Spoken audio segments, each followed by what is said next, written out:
வாழ்க வையகம், வாழ்க வையகம், வாழ்க வளமுடன். குரு வாழ்க, குருவே துணை. சிந்தனையை, உடல் நலத்தை சீர் அமைத்து வைத்த குருவே வாழ்க, வாழ்க வளமுடன், வாழ்க வளமுடன், வாழ்க வையகம். கனடா ஸ்கை யோகா அறக்கட்டளையை சிறப்பாக நடத்தி வருகின்ற ஆன்மீக அன்புள்ளங்கள், குறிப்பாக பேராசிரியர் முனைவர் சிவசங்கரமையா அவர்கள் மற்றும் இந்த நிகழ்ச்சியை தொடர்ந்து சிறப்பித்து வருகின்ற அன்பர்கள் அனைவருக்கும் அருட்தந்தை வேதாத்ரி மகர்ஷி அவர்கள் சார்பாக வாழ்க வளமுடன் என்ற வாழ்த்துக்களையும் எனது அன்பு கலந்த பணிவான வணக்கத்தையும் சமர்ப்பித்து, குருவின் குரல் வேதத்திரிய தொடர் சிந்தனையின் 93ஆம் பாகத்தில் உயிரின பரிணாமம் பற்றிய 4வது அமர்வு. சென்ற வகுப்பிலே 8 அம்சங்கள் சேர்ந்தது ஜீவன். அவை வாழ்கின்ற இடம் கடல், நிலம், ஆகாயம் என்று சொல்கின்றோம். அதில் இந்த 8 அம்சங்களை பற்றிய விளக்கத்தை இப்போது நேற்றைக்கு நாம் பார்த்தோம். அது இன்னொரு கோணத்தில், அதாவது மகாகவி பாரதியாருடைய ஒரு கவி, அது மகர்ஷுடைய தத்துவத்தோடு மிக பொருந்தி இருக்கிறதை இன்றைய சிந்தனைக்கு எடுத்துக்கொள்கின்றோம். விண் முதல் மனித உடல் வரையும், இறை துகள் முதல் ஜீவாத்மா வரையும் சுத்த வெளியின் பயணம், த ஜர்னி ஆஃப் கான்சியஸ்னஸ், அதாவது அறிவின் பயணம். இதை உடல் அளவில் எல்லை கட்டிய பகுத்தறிவால் இந்த நீண்ட நெடிய வரலாற்றை அறிய முடியாது. அதனால்தான் மகர்ஷி சொன்னார்கள், மடல் விரிந்த பூ எனவே மறந்த மதி கொண்டு மண்ணுலகில் வாழ்வோர்கள் மயக்கம் நீங்கி வாழ்க. சுத்த வெளியே அனைத்துமாய் தன்மாற்றம் அடைந்ததை பாரதியாருடைய கவிதையிலே பார்க்கிறோம். உள்ளும் புறமுமாய் உள்ளதெல்லாம் தானாகும், வெள்ளம் ஒன்று உண்டாம் அதனை தெய்வம் என்பார் வேதியரே. காணுவன நெஞ்சு கருதுவன உட்கருத்தை பேணுவன யாவும் பிறப்பதந்த வெள்ளத்தே. எல்லை பிரிவற்றதுவாய் யாதேனும் ஒரு பற்றிலதாய் இல்லை உளது என்று அறிஞர் என்றும் மயல் எய்துவதாய் வெட்ட வெளியாய் அறிவாய் வேறு பல சக்திகளை கொட்டும் முகிலாய் அணுக்கள் கூட்டி பிரிப்பதுவாய் தோல் அணுக்களாய் சூக்குமமாய் சூக்குமத்தில் சாலவுமே நுண்ணியதாய் தன்மை ஒன்றில்லாததுவாய் தானே ஒரு பொருளாய் தன்மை பல உடைத்ததாய் தான் பலவாய் நிற்பதுவே என்று ஒரு அற்புதமான கவி. இதுல ஒவ்வொரு சொல்லுக்கும் உள்ள ஒரு கருத்தை நாம் சிந்தித்து பார்த்தோம் என்றால், பாரதியார் ஒரு விடுதலை கவிஞர் மட்டுமல்ல, அற்புதமான ஞானி என்பதை சில பாடல்களிலே அறிய முடிகிறது என்றாலும் இந்த பாடல் முத்தாய்ப்பாக அமைந்திருக்கிறது.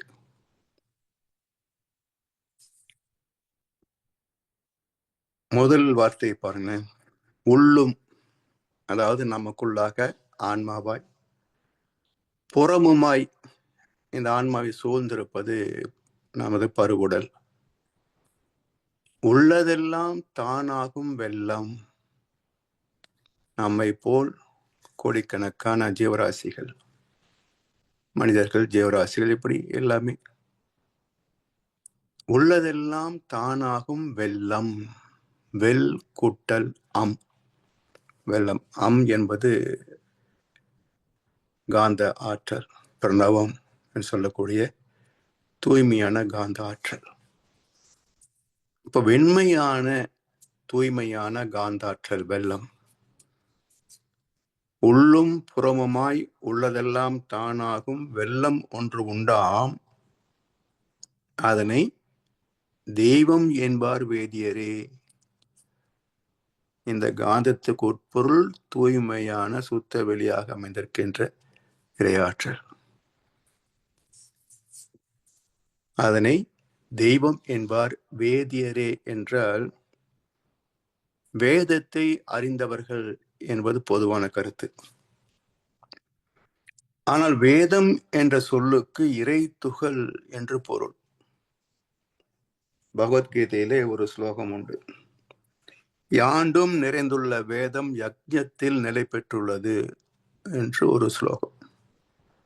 இப்ப யாண்டும் நிறைந்துள்ள வேதம் யக்ஞத்தில், யக்ஞம் என்றால் இயக்கம், இயக்கத்தில் நிலை பெற்றுள்ளது. இப்ப நம்முடைய கருத்தின்படி ரிக் யஜுர் சாம அதர்வன 4 வேதங்கள், அவை எங்கும் நிறைந்திருக்க முடியாது, ஒரு அலமாரிக்குள் தான் இருக்க முடியும். ஆனால் கீதை என்ன சொல்கிறது? எங்கும் நிறைந்திருக்கின்ற, யாண்டும் நிறைந்த வேதம். அது மட்டுமல்ல, யக்ஞத்தில் நிலை பெற்றுள்ளது, அலமாரியில் அடங்கியுள்ளதுன்னு சொல்லல. யக்ஞம் என்றால் இயக்கம். இப்ப இயக்கத்தில் நிலை பெற்றிருக்கிறது, அதாவது இறை துகள் என்று பொருள்.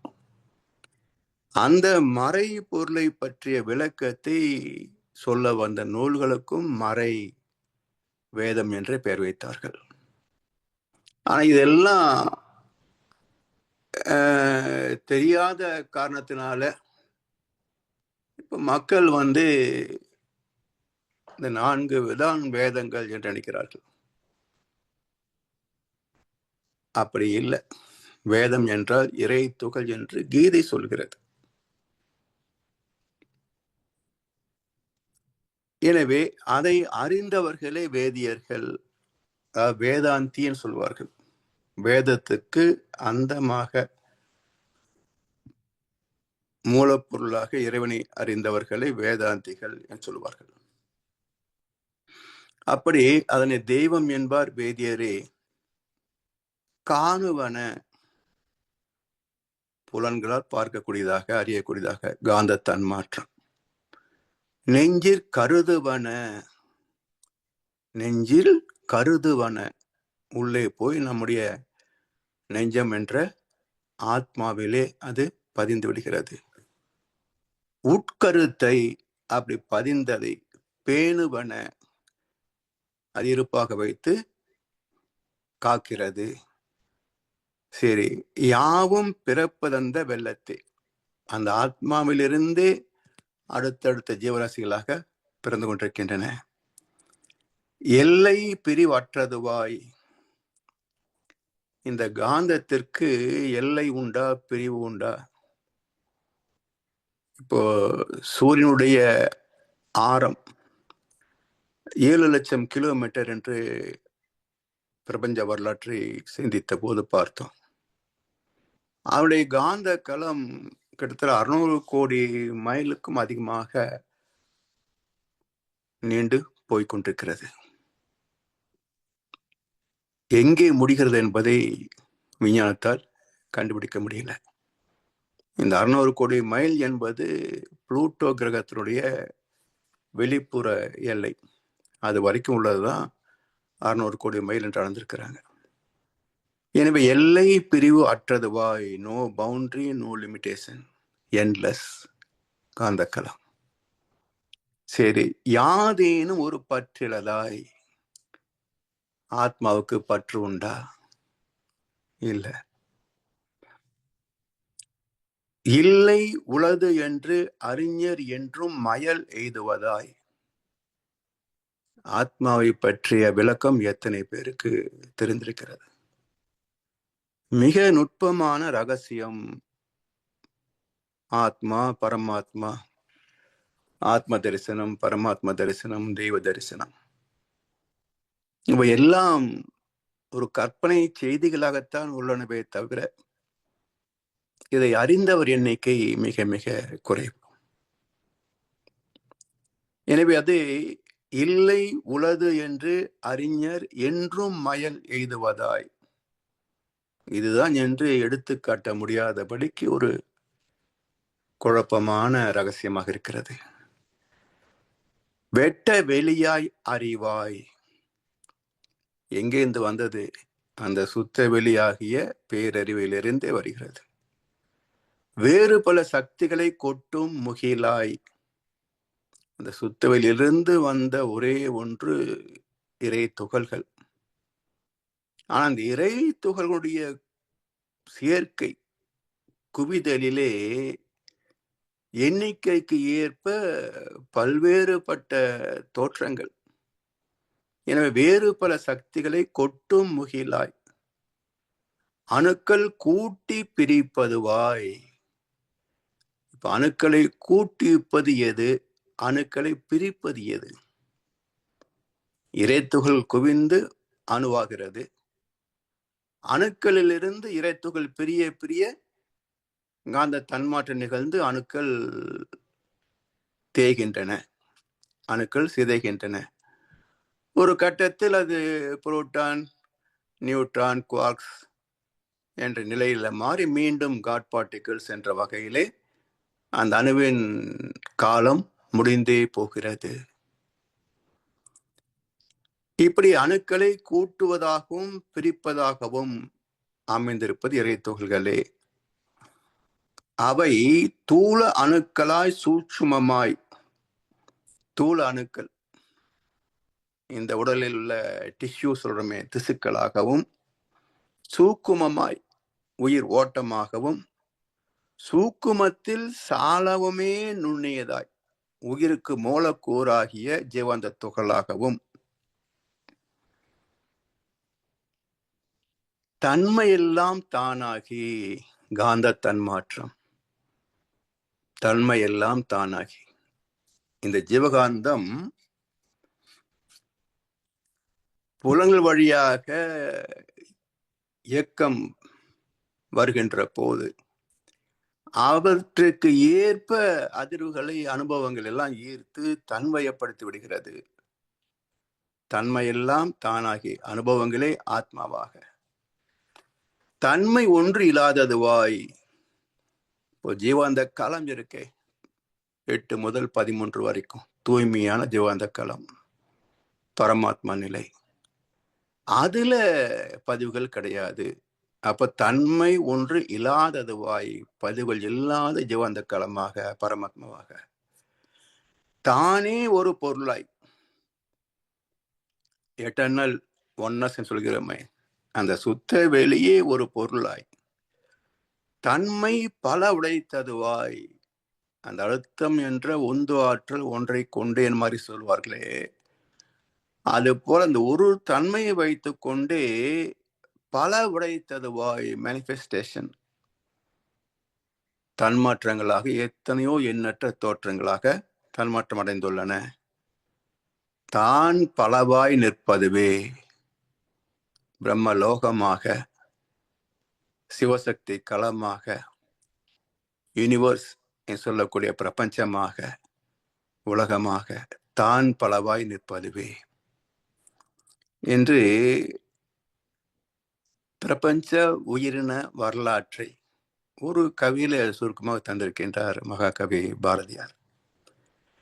வான்காந்தம் ஜீவகாந்தம் என்ற தத்துவத்தை முழுமையாக விளங்கிக் கொண்டால் பிரபஞ்சம் முழுவதும் காந்தலைகள் நிரம்பி ஒவ்வொரு இயக்கத்தையும் நடத்தி கொண்டிருக்கின்ற இயற்கை உண்மை புரியும். அதே காந்தலைகள் பூமியில ஜீவந்த களமாக அமைந்து, வான்காந்தமே பூமியில ஜீவகாந்த களமாக அமைந்திருக்கிறது. எப்படி? வான்காந்தம் பிளஸ் 27 நட்சத்திர அலைகள் இருந்து வருகின்ற அலைகள், பிளஸ் நவகோள்களிலிருந்து வருகின்ற அலைகள் பிளஸ் பூமியின் பஞ்சபூத சேர்க்கையில ஏற்பட்ட ஒரு தெய்வீக விகிதாச்சாரம். இந்த மூன்றும் இணைய வான்காந்தமே ஜீவாந்தமாக மேன்மை பெற்றது. இப்படி அதே காந்தலைகள் பூமியில் ஜீவாந்த களமாக அமைந்து நுண் உயிரில் தொடங்கி மனிதன் வரைக்கும் வந்து புலன் இன்பங்களை தாண்டி மறை பொருட்களை அறிந்து பேரின்பத்தை பெற வந்த ரகசியமும் புரியும். இப்படி தெய்வத்தின் பேரறிவே நம்மிடத்தில் பகுத்தறிவாக வந்ததால் இதன் மூலமாகவே பேரறிவான தெய்வத்தை உணர முடியும் என்று உணர்ந்து தெளிந்த ஞானிகளும் சித்தர் பெருமக்களும் நமக்கு விளக்கத்தை தந்து பயிற்சிகளை தந்து ஆசீர்வதித்து அதை பெறவும் துணை நிற்கின்றார்கள். பஞ்சபூதத்துக்கு ஓமையாக சொல்லப்பட்டது விநாயகன். ஆனால் அதுக்கு பஞ்சபூதம் அல்லவா, உணர்கின்ற தன்மை கிடையாது. உணர்கின்ற தன்மை காந்தத்துக்குத்தான் உண்டு என்பதனால் தான் ஸ்காந்த புராணம், கந்த புராணம், சரவண பவ ஆறுமுக கடவுள், அழுத்தம், ஒளி, ஒளி, சுவை, மனம் மற்றும் மனமாக 6 வகைகளிலே தன்மாற்றம் அடைகின்ற காந்தத்தின் இயல்பை சொல்லுவது கந்த புராணம். அதனால்தான் அந்த மாம்பழம் பிரச்சனை இருக்க ஔவையார் என்ன சொல்லுவாங்க தெரியுங்களா? முருகா, உனக்கு எதுக்கு அந்த பழம், நீயே ஒரு ஞானப்பழம், உனக்கு எதுக்கப்பா இன்னொரு ஞானப்பழம் அப்படின்னு கேட்பாரு. ஏன்னா ஞானம் ஒன்றுதான், அது முழுமைதான், இன்னொன்று தேவையில்லை. மிக அற்புதமான அந்த திருவிளையாடல் புராண கதை அந்த ஞானப்பழ கதை. எனவே ஐம்பூதங்கள் இயக்கத்தில் உள்ளதால் விநாயகரால் விரிவலை சிந்திக்க இயலாது. மையத்தில் உள்ள சிவம்தான் அனைத்துக்கும் ஆதாரம் என்று சித்தத்துக்கு அந்தமான சிவனை முதலில் கண்டு சித்தாந்தியாக கணபதி வெற்றி பெறுகிறார். பிரபஞ்சம் முழுவதும் உள்ளது காந்தலைகளே. அந்த காந்தலைகளுக்கு மூலம் இறை துகளே, வேதங்களே என்று அறிந்து வேதத்துக்கு அந்தமாக, வேதத்துக்கு முடிவாக, மூலமாக இருந்த வேத நாயகனை கண்டு வேதாந்தியாக முருகன் வெற்றி பெறுகின்றான். அப்போ சித்தாந்தியாக விநாயகன் வெற்றி பெற்றான், வேதாந்தியாக முருகன் வெற்றி பெற்றான். சித்தத்துக்கு அந்தமாக சிவனை கண்டாலும் ஒன்றுதான், பிரபஞ்சம் முழுவதும் எழுதியிருக்கின்ற வேதத்துக்கு அந்தமாக சிவனை காண்பதும் ஒன்றுதான். என்ன இது ஷார்ட்கட்டு, இது கொஞ்சம் சுற்றுவழிய பாதை. இவற்றையே வேதங்களின் மகா வாக்கியமாக சித்தாந்தத்தை அகம் பிரம்மாஸ்மி என்றும் வேதாந்தத்தை தத்துவமசி என்றும் குறிப்பிட்டிருக்கின்றார்கள். அகம் பிரம்மாஸ்மி, அகம் என்றால் நமக்குள் இருக்கின்ற ஆத்மா, பிரம்ம ஆஸ்மி என்றால் இந்த ஆத்மாவாக இருப்பதும் பிரம்மமே. அப்ப நமக்குள் இருக்கின்ற ஆத்மாவை அறிந்து தரிசிப்பது ஆத்ம தரிசனம், அகம் பிரம்மாஸ்மி சித்தாந்தம். அதே போல எங்கும் நிறைந்திருப்பது அதுவேதான் என்று அறிகின்ற போது தத்துவம் அசி, இறைநிலையே எல்லாமாக மாற்றம் பெற்றது. தத்துவம் அசி, சுத்தவெளியே எல்லாமாக மாற்றம் பெற்றது. அப்ப நம்மில் இருந்து பின்னோக்கி போகின்ற போது அகம் பிரம்மாஸ்மி, சுத்தவெளியிலிருந்து நம் வரைக்கும் முன்னோக்கி பரிணாமத்தை சிந்திக்கின்ற போது அது தத்துவம் அசி. காந்த நிலை உணர்ந்திடில் கடவுள் மனம் அதனிலே கண்டிடலாம் அதன் மாய திருநடன காட்சியாய், மாந்தருக்குள் ஊறு ஓசை மனம் ஒளி சுவை மனம் மற்றும் இன்ப துன்பம் யாவும் மாயகாந்த விளைவுகள். சாந்தமான மனநிலையில் சலனமின்றி ஆய்ந்திட சந்தேகம் சிக்கல் என்றே சாட்சி கூறும் உன் உள்ளம். வேந்தருக்கும் வேதருக்கும் வணிகருக்கும் பொது எது? விரிந்து அறிவில் இறை உணர விளக்கினேன் விளங்கியே என்று காந்த தத்துவத்தை மகசூர கவியில குறிப்பிட்டிருக்கின்றார்கள். காந்த நிலை உணர்ந்திடில் கடவுள் மனம் அதனிலே. இப்படி காந்தத்துக்கு 2 தன்மைகள், அட்ராக்ஷன், ரிப்பல்சன். சுத்த வெளிக்கு ஒரு தன்மை, அட்ராக்ஷன் மட்டுமே, ஈர்ப்பு. அந்த ஈர்ப்பு ஆற்றலே மையம் போய் திரும்புகின்ற போது விளக்கும் ஆற்றல். இப்போ 1 2 மாற்றம் பெறுகிறது. அப்போ 2 நிலை வருகின்ற போது ஈர்ப்பும் விலகுதலும் இணைந்த நிலை காந்தம். அதனால் காந்த நிலை உணர்ந்திடில் கடவுள் மனம் அதனிலே கண்டிடலாம். அதன் மாய திருநடன காட்சியாய். மனசுக்குள்ள எவ்வளவு ஸ்கிரீன் இல்லாத ஒரு நாடகம்.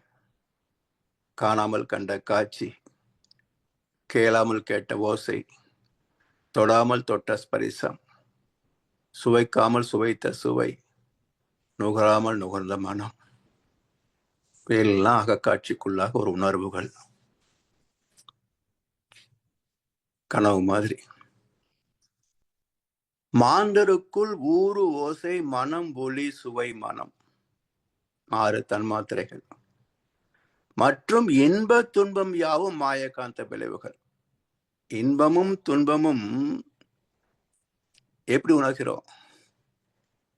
காந்த தன்மாற்றத்தினால் தான் உணர்கிறோம். Conversion and consumption of biomagnetism is perception. காந்தத்தின் செலவும் தன்மாற்றமுமே உணர்வுகள், அனுபோகங்கள், அனுபவங்கள் எல்லாமே. காந்தம் இருப்பு இல்லை, தன்மாற்றம் ஆவதற்கான அழுத்தம் இல்லை என்றால் எதையும் உணர முடியாது. எப்படி கோமால் படுத்திருக்கக்கூடிய ஒரு மனிதனுக்கு எதையும் உணர முடிவதில்லையோ அது போல் ஆயிடும். எனவே இன்ப துன்பம் யாவும் மாய காந்த விளைவுகள். இதெல்லாம் எப்படி அறிந்து கொள்வது என்றால், சாந்தமான மனநிலையில் சலனமின்றி ஆய்ந்திட. அடிக்கடி எண்ணங்களால் அலைக்கழிக்கப்படாமல் காற்று இல்லாத இடத்தில் வைக்கப்பட்ட ஒரு அகல் விளக்கு போல ஸ்டெடியா, ஸ்டெட்ஃபாஸ்ட், அது சலனமில்லாது நிலைத்த மனமாக தவம் ஏற்றுகின்ற போது சந்தேகம் சிக்கல் என்று சாந்தமான மனநிலையில் சலனமின்றி ஆய்ந்திட சந்தேகம் சிக்கல் என்று சாட்சி கூறும் உன் உள்ளம். இது சாட்சிங்க, மனமே சாட்சி.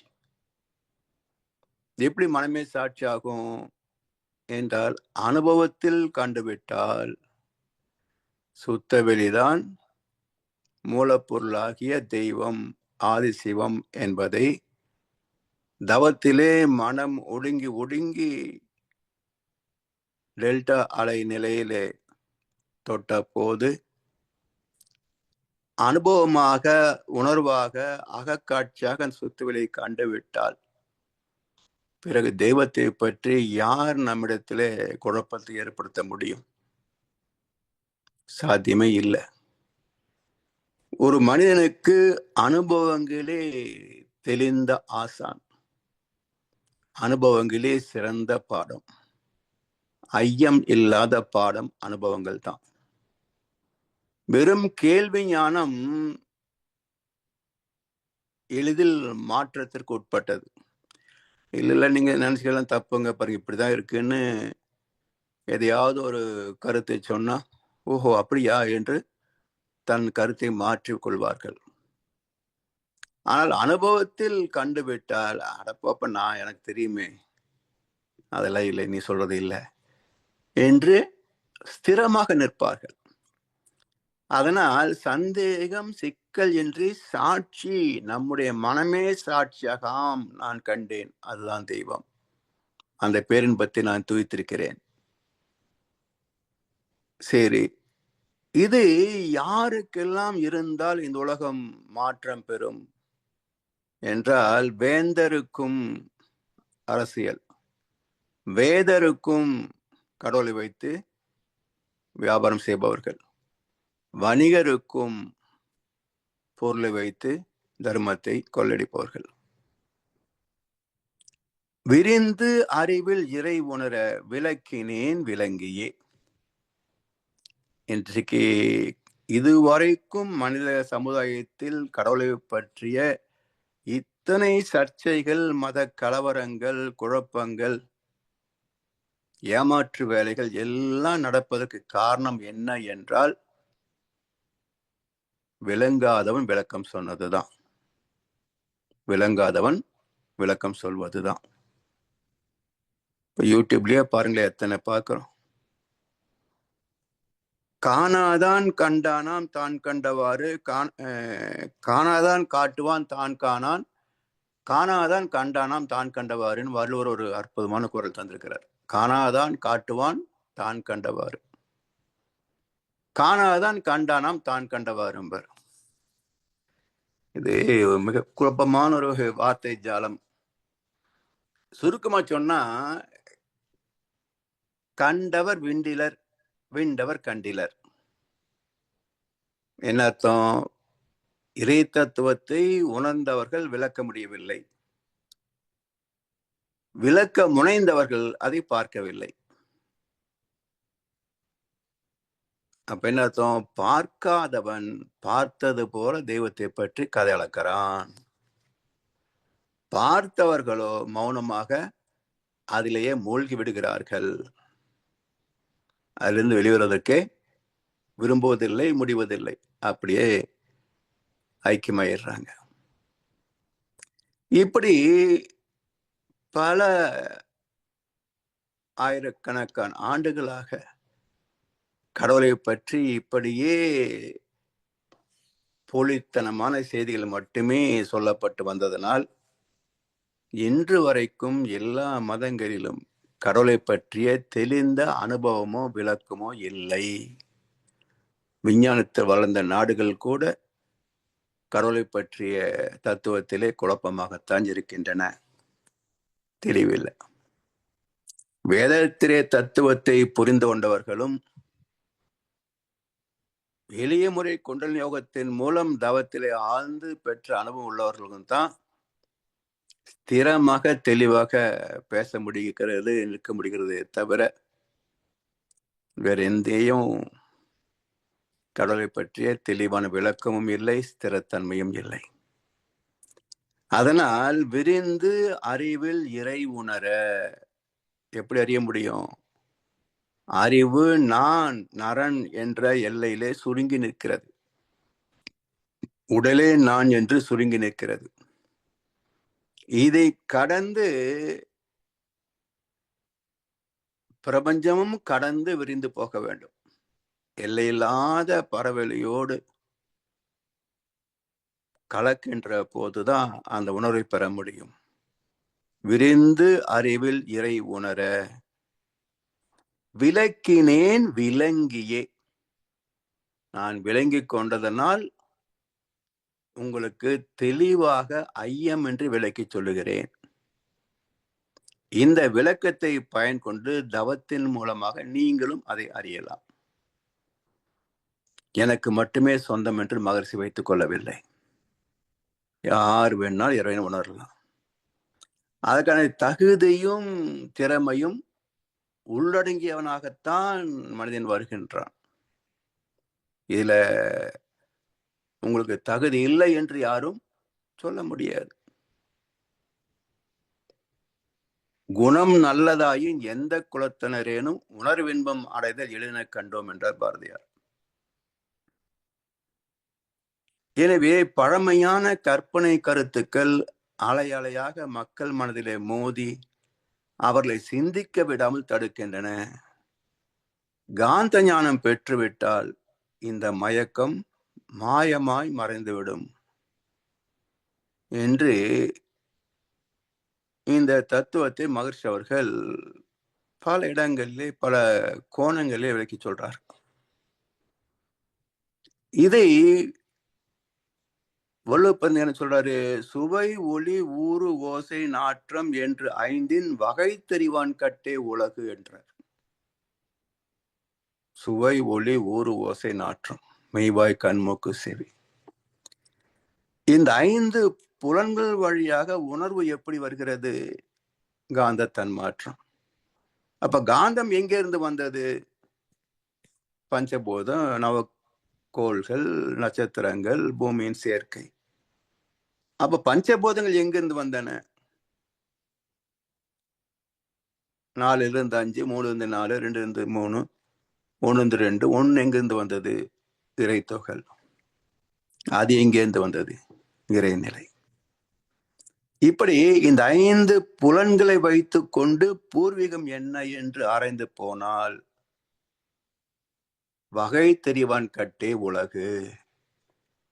இதனுடைய பூர்வீகத்தை, இதனுடைய சரித்திரத்தை அறிந்துவிட்டால் அவன் உலகத்தில் அழியா நிலை பெறுகின்றான், மரணமில்லா பெருவாழ்வை அடைந்து விடுகின்றான். எனவே அறிவால் உயர்ந்து மறை பொருட்களை உணர்ந்து தெய்வத்தோடு ஐக்கியமாகும் திறம் மனதை அறிந்த மனிதனுக்கு மட்டுமே உண்டு. 5 பௌதிகங்கள், 5 புலன்கள், 5 வகை தன்மாற்றங்களில் பெறக்கூடிய சுகங்கள் என உணர்கின்ற சிறப்போடு வந்தது 5 அறிவு ஜீவங்கள் வரைக்கும். இவற்றில் இன்ப துன்பம் எப்படி தோன்றுகின்றதென ஆராய்வது பகுத்தறிவு. அனைத்திற்கும் மூலமான பேராற்றலின் சரித்திரத்தை ஆராய்ந்து தெளிவதுதான் வகை தெரிதல். அதாவது இந்த கண்ணு, மூக்கு, காது எல்லாம் ஏன் வரணும்? அதுவும் ஏன் தலையில இருக்கணும்? 5 கழுத்துக்கு மேலதான் இருக்குது. ஏன் இது உடம்புல மற்ற இடங்களில் இல்லை என்றால்,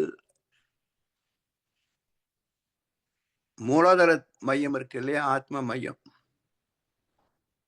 அதனுடைய இயக்கம் கழுத்து வரைக்கும், காலிலிருந்து கழுத்து வரைக்கும், பாதத்திலிருந்து. இது ஒரு அமைப்பு, பௌதிக அமைப்பு. இதை பிண்டம். அதன் பிறகு கழுத்து கண்டம், அதுக்கு மேல தலை அண்டம். இப்ப தலைப்பகுதி எப்படி பூமியின் காந்த களத்திலே சந்திரன் மிதக்கிறதோ அது போல இந்த முண்டத்தின் காந்த களத்தில் அண்டமாக தலை அமைந்திருக்கிறது. அப்ப காந்த களத்துலதான் சந்திரன் இருக்குது. அதே போல இந்த கழுத்து வரைக்கும் உள்ள உடலின் காந்த களத்திலே தலை அமைந்திருக்கிறது. அதனால் காந்தத்தை உணர்கின்ற 5 புலன்களும் கழுத்துக்கு மேலதான் இருக்கு. மெய் உடல் அப்படின்னு சொல்றோம், உடல் தான். ஆனா கால முள்ளு குத்துவது மூளைக்கு செய்தி போகவில்லை என்றால் முள்ளு குத்துனதே தெரியாது. உதாரணமாக இந்த சிராயின்னு சொல்லுவாங்க பாருங்க, சின்னதான, அது குத்தும்போது நமக்கு தெரியாது. ஓய்வா இருக்கும் போது அந்த இடத்த தடவுறோம், ஆப்போசிட் டைரக்ஷன்ல தடவுங்க போது சுருக்கணும். இன்னும் ஒரு சின்ன சிராய் குத்தி இருக்குது அப்படின்னு சொல்லி அதை ஊசி வச்சு தோண்டிக்கிட்டு எடுக்கிற வரைக்கும் நமக்கு நிம்மதி இருக்காது. அப்ப ஏன் குத்தும் போது தெரியல என்றால் நம்முடைய உணர்வை ஈர்க்கின்ற அளவுக்கு அது ஆழமாக போக முடியவில்லை, மேலோட்டமா ஓட்டிக்கிச்சு. ஆனா முள் வன்மையானது, அதை விட கடினமானது. அது மட்டும் இல்ல, கால் வேகத்துக்கு டக்குன்னு உள்ள ஏறிடும். ஆனா அந்த பிராக்ஷன் ஆஃப் செகண்டுக்குள்ள செய்தி மூளைக்கு போகும். உடனே காலை நிறுத்து, முள் இருக்குது, இறக்காதே. உடனே அடுத்த கட்டளை, கண்களுக்கு அது என்னன்னு பார், கைகளுக்கு அதை பிடுங்கு, ஸோ ஃப்ராக்ஷன் ஆஃப் செகண்ட்ல கால்களுக்கு, கைகளுக்கு, கண்களுக்கு, உடம்புக்கு குனியணும் இல்லை. ஸோ எது எதெல்லாம் அது சம்மந்தப்பட்டிருக்கிறதோ அத்தனை செல்களுக்கும் கமாண்ட் போயிடுது. மூளையில இருந்துதான் கமாண்ட் வரணும். அதனால் மெய்வாய் கண்மூக்கு செவி என்ற 5 உணர்புலன்களும் காந்த தன்மாற்றத்தால் செயல்படுகின்ற 5 இந்த புலன்களும் கழுத்துக்கு மேல் காந்த களத்தில் தான் இருக்கின்றன. எனவே இதை புரிந்து கொள்ள வேண்டும். இந்த காந்தத்தை புரிந்து கொள்வதற்கு மகரிஷியின் ஒரு கவிதை சொல்லுவாங்க, 5 புலன்கள் மூலம் உயிரின் ஆற்றல் அழிவதையே இன்பம் என உணர்மயக்கம், சிந்தனையில் உயருங்கால் ஜீவகாந்தம் சிதறுவதே ஐயுணர்வு என்று அறிந்து கொண்டோம். உந்த உந்த குண்டலினி புரு மையத்து ஊறி வரும் பேரறிவின் ஆற்றல் பெற்று சொந்த தனி முயற்சியினால் வாழ்வாராய்ந்து சொல் நினைவு செயல் 3ஐ ஒழுங்கு செய்வோம். இதெல்லாம் காந்தத்தினுடைய சரித்திரம். இதெல்லாம் புரிந்து காந்தத்துடைய செலவை குறைத்து இருப்பை கூட்டி ஆத்ம தரிசனம் பெற்றால் தான் மாற்றம் நிரந்தரமாக இருக்கும். இதெல்லாம் பிரபஞ்ச வரலாறு, உயிரின வரலாறு, இவற்றோடு சைடு ப்ராடக்ட் காந்த தத்துவம், வான்காந்தம், ஜீவகாந்தம். இதெல்லாம் அறிந்தால்தான் இறைவனுடைய வரலாற்று ரகசியங்கள் நமக்கு தெளிவாக புரிந்து கொள்ள முடியும். அந்த வகையிலே நாம் எங்கிருந்து வந்தோம், என்னவாக வாழ்கிறோம் என்ற இயற்கை ரகசியங்களை புரிந்து கொள்ள பிரபஞ்ச பரிணாமமும் உயிரின பரிணாமமும் இதுவரை நாம் சிந்தனைக்கு எடுத்துக்கொண்டோம். அப்ப இதிலிருந்து பெறுகின்ற தெளிவு என்ன என்றால், இறைவன் எங்கோ இருந்து கொண்டு உயிர்களை படைக்கவில்லை. ஒவ்வொரு ஜீவனிலும் பெற்ற அனுபவங்கள் ஒரு தொடர்கதை, முடிவில்லாத மெகா சீரியல். ஆன்மா அழிவில்லாதது. இப்போ கணினியில நாம் அழுத்துகின்ற ஒவ்வொரு எண்ணும் எழுத்தும் சேமிக்கப்பட்டு கொண்டே வந்து பிறகு கண்ட்ரோல் எஸ் கொடுக்கிற போது நிரந்தரமாக அது ஹார்ட் டிஸ்க்ல போய் சேவ் ஆகிறது, இருப்பாகிறது. அதே போல மூளை வழியாக பெறுகின்ற ஒவ்வொரு அனுபவமும் கருமையத்திலே போய் ஆத்மாவிலே போய் இருப்பாகிறது. அது நிரந்தர பதிவாக தொடர்ந்து சந்ததி வழியாக பயணித்துக் கொண்டே இருக்கும். அதனால் ஆத்மா அழிவதே இல்லை. இதை பற்றி ஒரு விரிவான சிந்தனை கரு, கருமையம், பரமாத்மா, ஜீவாத்மா, மனம், எண்ணம், ஒரு முழுமையான வரலாற்று உண்மைகளை இந்த தலைப்பில் நாம் சற்று விரிவாக பார்க்க இருக்கிறோம். கரு, கருமையம், பரமாத்மா, ஜீவாத்மா, மனம், எண்ணம். இந்த தலைப்பை அடுத்த அமர்வை சிந்திப்போம் என்று சொல்லி வாய்ப்பளித்தனருக்கு நன்றி பாராட்டி என்ற உரையை நிறைசுகின்றோம். வாழ்கோளமுடன், வாழ்கோளமுடன், வாழ்க வையகம். வாழ்க வளமுடன் ஐயா, மிக்க நன்றிகள். வாழ்க வளமுடன் ஐயா, வாழ்க வளமுடன். மிகச்சிறப்பு, மிக தெளிவாக விளக்கங்கள் இருந்தது ஐயா.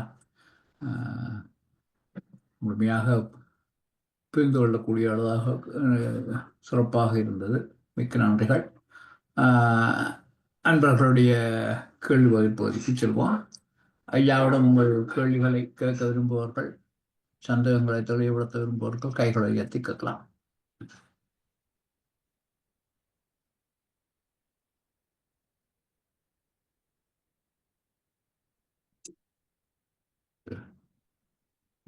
சிந்தனையா மிக தெளிவாக இருந்தது. எல்லாவற்றையும் வலு தெளிவாக விளக்கி கொண்டு போனீங்க. மற்றது ஏற்கனவே அதற்குரிய அடிப்படைகள் இருந்தது, புதிய இருந்தது. சந்தேகங்கள் இருக்குமோ தெரியவில்லை.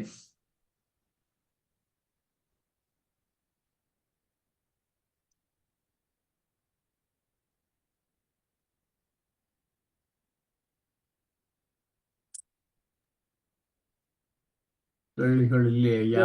ஒரு சின்ன ஒரு கேள்வின்னு சொல்லி அஹ், சூரியன் காந்தக்களம் 600 கோடி மைல் வரை என்று சொன்னீங்க. ஆமாங்க ஐயா. அப்படி இருக்கும்போது எனக்கு இருந்தா சும்மா மனதில் வந்து போச்சுது. அப்போ இந்த மற்ற கோள்களுக்கும் காந்தக்களம் இருக்கும். இப்போ ஆமா, எல்லாத்துக்கும் காந்தக்களம் இல்லாத கோளே கிடையாது. என்னையா காந்தக்களம் இல்லாத கோள்களே கிடையாது. அதான் அப்படின்னு சொல்லும்போது அப்ப ம். இந்த 600 கோடி மைல்களுக்கு போதும்னு சொன்னா எல்லாத்தையும் விட கூட இந்த பக்கத்துக்கு அதான் கூட கூட கூட போற மாதிரி தெரியுது என்ற இதில் படி இந்த இந்த மற்ற கோள்களில் இருந்து வர காந்தக்களம் எல்லாத்துக்கும் ஒரு கிளாஷ் ஒன்று வராது. உண்டு உண்டு உண்டு. ஆ, ஆ, அதனால தான் உங்களுக்கு வந்து இந்த புயல் வெள்ளம் எல்லாமே வந்து இன்னொரு கோளுடைய தாக்கத்தில் ஏற்படக்கூடிய காற்றழுத்த வேறுபாடுகள் தான். அது இல்லைன்னா நமக்கு வந்து எப்பவும் ஒரே மாதிரி தான் கிளைமேட் இருக்கும். அது வந்து இது வர வாய்ப்பே இருக்காது. வெள்ளம் சுனாமியில வர வாய்ப்பு இருக்காது. அதுக்கு காரணங்கள் வந்து இந்த இந்த இந்த காந்தக்களத்துல அந்த அந்த கிளாஷ் அந்த அதெல்லாம் வர்றது. ஆமா ஆமா, எல்லாம் ஒவ்வொரு கோளுக்கு இன்னொரு கோள் வந்து class reflection, refraction, penetration, interaction. இந்த அலையியக்க தத்துவம் இல்லாத அலைகளே கிடையாதுங்க. எல்லாமே இந்த 5 கட்டுப்பாட்டுக்குள் தான் எல்லா அலைகளும் அடங்கி இருக்கும்.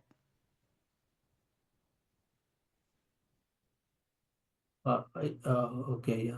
ஐயா அப்படி இருக்கும்போது இப்ப பார்த்தீங்கன்னு சொன்னா சூரிய குடும்பம்னு சொல்லி ஒன்று இருக்குது. சூரிய குடும்பம் அடுத்ததாக எத்தனையோ சூரிய குடும்பங்கள் அப்ப எத்தனையோ கோடிக்கணக்கான. ஆமா, அப்ப அந்த மெட்ட குடும்பத்தை அது மெட்டத்துல இருந்து காந்தக்களம் இதுக்கு வருமா? வரும் வரும். Right. பிரபஞ்சம் முழுவதுமே இந்த அலைகள் வந்து ஒரு கூட்டு தன்மையாகத்தான் இருக்குங்கய்யா. ஒன்றோடு ஒன்று அது அந்த கிளாஸ் ரிஃப்ளெக்ஷன் இருக்கு இல்லையா, அந்த 5 தன்மைகள் இல்லாத இடமே கிடையாது. Right ஐயா. Right. Okay. Okay. நன்றி இல்லையா வளரும். வாழ்க்கை ஐயா. அப்ப ஐயா இப்ப இப்ப சூரிய குடும்பம் மற்றது நாங்கள் இருக்கின்ற சூரிய குடும்பம் வேற சூரியனுக்கு இடையில எங்குமே காந்தக்களம் இல்லாத இடம் இருக்காது. இடமே கிடையாது. அதாவது உங்களுக்கு இறைத்துக்குள்ளே காந்தம் இருக்கு இல்லையா? ஆமாம். அப்புறம் அதுலயே இருக்கும்போது வேற எங்கேயும் காந்தம் இல்ல இடமே இருக்க முடியாது. இருக்க முடியாது. காந்தம் இல்லைன்னு வச்சுங்களேன், ஒன்னோட ஒண்ணு இடிச்சிடும் இல்லைங்களா? அந்த அதாவது அந்த டிஸ்டன்ஸ் மெயின்டைன் பண்றதுக்கு காரணமே வந்து அட்ராக்டிவ் ரிபல்சிவ் ஃபோர்ஸ் தான். அது ரெண்டு இல்லைன்னா அட்ராக்ஷன் ரிபல்ஷன் இருக்காது. அது மட்டும் இல்ல, அந்த கோளே சேர முடியாது. ஏன்னா கோள் சேருவதற்கு அடிப்படை வந்து காந்தம் ஈர்த்தால் தானே அதை அசோசியேட் ஆக்க முடியும்.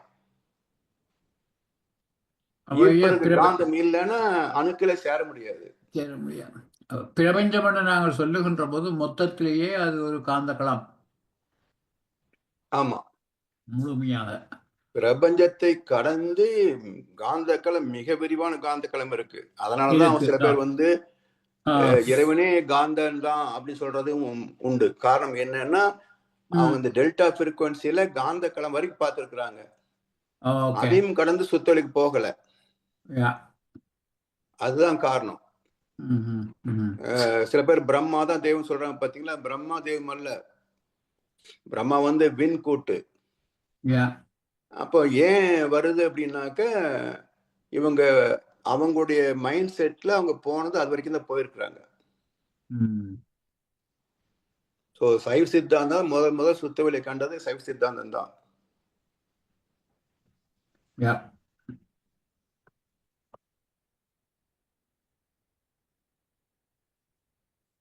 நன்றி ஐயா. நன்றி ஐயா. வாழ்க வளமுடன். வாழ்க வளமுடன். இதுவரை நேரமும் குருவின் குரல் 93 இந்த வகுப்பை நமக்கு சிறப்பாக தந்த முதுநிலை பேராசிரியர் பழனிசாமி ஐயாவுக்கு நாம் நன்றி தெரிவிப்பதோடு ஐயாவுக்கு வாழ்த்து தெரிவிப்போம். முதுநிலை பேராசிரியர் பழனிசாமி ஐயா